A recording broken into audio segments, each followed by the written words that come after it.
him and nature, for we never can make anything our own except that which is truly related to us.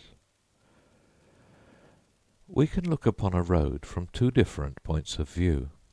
One regards it as dividing us from the object of our desire. In that case we count every step of our journey over it as something attained by force in the face of obstruction. The other sees it as the road which leads us to our destination, and as such it is part of our goal.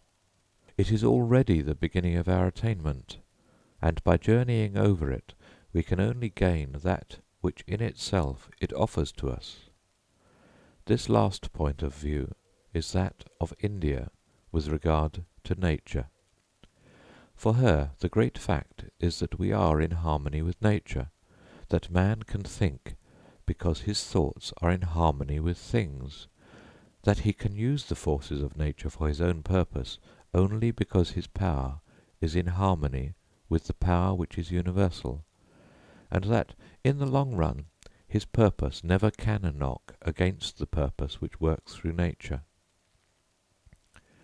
In the West, the prevalent feeling is that nature belongs exclusively to inanimate things and to beasts, that there is a sudden unaccountable break where human nature begins. According to it, everything that is low in the scale of beings is merely nature, and whatever has the stamp of perfection on it, intellectual or moral, is human nature. It is like dividing the bud and the blossom into two separate categories, and putting their grace to the credit of two different and antithetical principles. But the Indian mind never has any hesitation in acknowledging its kinship with nature, its unbroken relation with all. The fundamental unity of creation was not simply a philosophical speculation for India. It was her life object to realize this great harmony in feeling and in action. With mediation and service, with the regulation of life, she cultivated her consciousness in such a way that everything had a spiritual meaning to her. The earth, water and light, fruits and flowers, to her were not merely physical phenomena to be turned to use and then left aside. They were necessary to her in the attainment of her ideal of perfection, as every note is necessary to the completeness of the symphony. India intuitively felt that the essential fact of this world has a vital meaning for us. We have to be fully alive to it and establish a conscious relation with it, not merely impelled by scientific curiosity or greed of material advantage, but realizing it in the spirit of sympathy, with a large feeling of joy and peace. The man of science knows in one aspect that the world is not merely what it appears to be to our senses. He knows that earth and water are really the play of forces that manifest themselves to us as earth and water. How, we can but partially apprehend. Likewise, the man who has his spiritual eyes open knows that the ultimate truth about earth and water lies in our apprehension of the eternal will which works in time and takes shape in the forces we realize under those aspects. This is not mere knowledge, as science is, but it is a perception of the soul by the soul.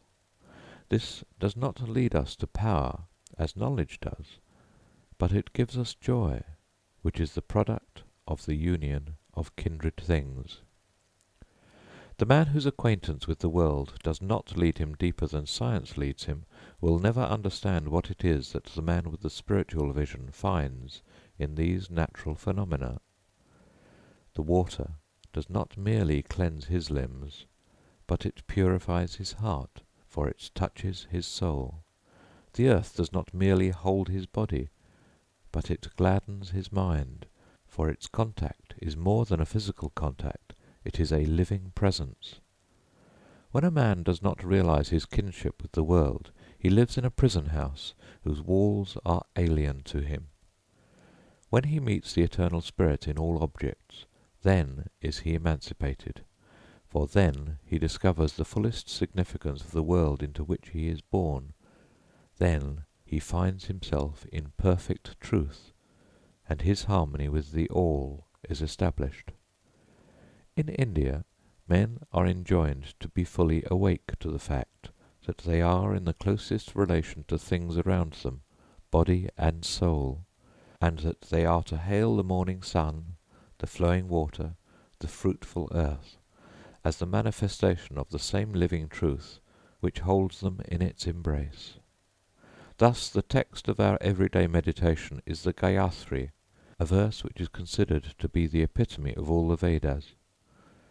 By its help we try to realize the essential unity of the world with the conscious soul of man.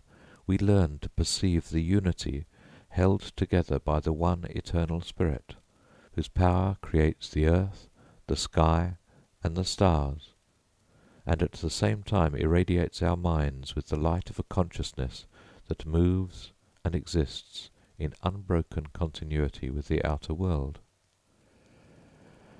It is not true that India has tried to ignore differences of value in different things, for she knows that would make life impossible. The sense of the superiority of man in the scale of creation has not been absent from her mind, but she has had her own idea as to that in which his superiority really consists. It is not in the power of possession, but in the power of union. Therefore India chose her places of pilgrimage wherever there was in nature some special grandeur or beauty, so that her mind could come out of its world of narrow necessities and realize its place in the infinite. This was the reason why, in India, a whole people who once were meat-eaters gave up taking animal food to cultivate the sentiment of universal sympathy for life, an event unique in the history of mankind. India knew that when by physical and mental barriers we violently detach ourselves from the inexhaustible life of nature, when we become merely man, but not man in the universe, we create bewildering problems, and having shut off the source of their solution, we try all kinds of artificial methods, each of which brings its own crop of interminable difficulties. When man leaves his resting place in universal nature, when he walks on the single rope of humanity, it means either a dance or a fall for him. He has ceaselessly to strain every nerve and muscle to keep his balance at every step, and then, in the intervals of his weariness, he fulminates against Providence, and feels a secret pride and satisfaction in thinking that he has been unfairly dealt with by the whole scheme of things. But this cannot go on for ever. Man must realize the wholeness of his existence, his place in the infinite. He must know that hard as he may strive, he can never create his honey within the cells of his hive, for the perennial supply of his life food is outside their walls. He must know that when man shuts himself out from the vitalizing and purifying touch of the infinite, and falls back upon himself for his sustenance and his healing, then he goads himself into madness, tears himself into shreds, and eats his own substance. Deprived of the background of the whole, his poverty loses its one great quality, which is simplicity, and becomes squalid and shamefaced. His wealth is no longer magnanimous, it grows merely extravagant. His appetites do not minister to his life, keeping to the limits of their purpose. They become an end in themselves, and set fire to his life, and play the fiddle in the lurid light of the conflagration. Then it is that in our self-expression we try to startle and not to attract. In art we strive for originality, and lose sight of truth which is old and yet ever new. In literature we miss the complete view of man which is simple and yet great, but he appears as a psychological problem, or the embodiment of a passion that is intense because abnormal, and because exhibited in the glare of a fierce